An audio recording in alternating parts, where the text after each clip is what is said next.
Here I briefly wanted to discuss Tony Blair, who was leader of the Labour Party and Prime Minister of the UK from 1997 to 2007. During that time he joined the US war on terror, which quickly became global and is based on false evidence. Some called him a WAR criminal, and he was investigated. He's a strong advocate of global agendas and as such did not want the UK to leave the EU, but nevertheless called for the Brexit referendum, and to his surprise British people wanted to leave. After leaving politics he joined JP Morgan Chase as a senior advisor in the Zurich Financial Services, making roughly $500,000 a year, not including paid lectures. As a true globalist he also launched the Tony Blair Face Foundation, promoting a one world religion, and more recently the Tony Blair Institute to promote global change, to combat climate change, and to fight authoritarian populism. No joke. At the same time, of course, he supports lockdowns.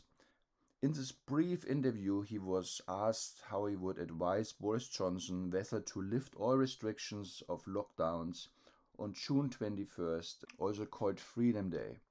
We want in particular to pay attention to his nonverbal communication, as 65 to 90% is communicated through gestures, mimics, and body language.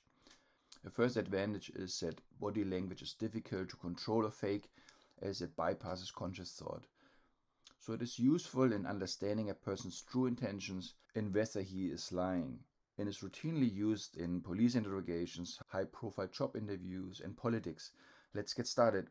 The June 21st deadline is fast approaching. We've all looked at the data. Do you think if you were Prime Minister, you'd be delaying that deadline? Well, you've got to look at the data as it proceeds. But my point is, if you do get into a situation where you're finding it difficult to keep to June 21st date. So one feature to look out for in lie detection is a duping delight. So this is when someone thinks he gets away with telling a lie and no one notices, and you get this asymmetric smile. It's a contempt smile. Asymmetry is always important because it's incongruency between the left and right hemisphere of the brain. The left is responsible for logic thinking, the right is for emotions. So that's something to look out for. Here, in Tony Blair's case, we see pure joy over the misery of millions of people not getting out of lockdown. The joy on top of this pale, worn-out face makes him look more like a grinning skull with a broad Joker smile.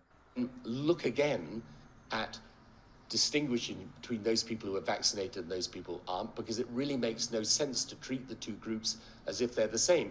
And when people say, well, you're discriminating against people who are unvaccinated, you've of course got to make provision for those people who, for medical reasons, can't get vaccinated. But if someone simply chooses not to get vaccinated... Here again, fleeting expressions of joy and happiness when he talks about segregating people, introducing medical apartheid. Then look again at distinguishing between those people who are vaccinated and those people aren't. So here we have a nice example of Orwellian doublespeak. War is peace, and here discrimination is distinguishing. So distinguishing gives the whole scenario a very positive spin. We talk about distinguished doctors or scientists. So everything is upside down in this new world. The meaning of the words are completely distorted and reversed. It really makes no sense to treat the two groups as if they're the same. And when people say, well, you're discriminating against people who are... So in a single sentence, he brushed away hundreds of years of fight for civil liberties, overcoming slavery, apartheid, and dictatorships even in Europe. I'm stunned that they don't just lock him up at this moment. Something else to mention is physiognomy. That's the practice of assessing a person's character or personality from the outer appearances, in particular the face. And what we see here is that from lying for years and from guilt, he is completely worn out, tired, exhausted, pale.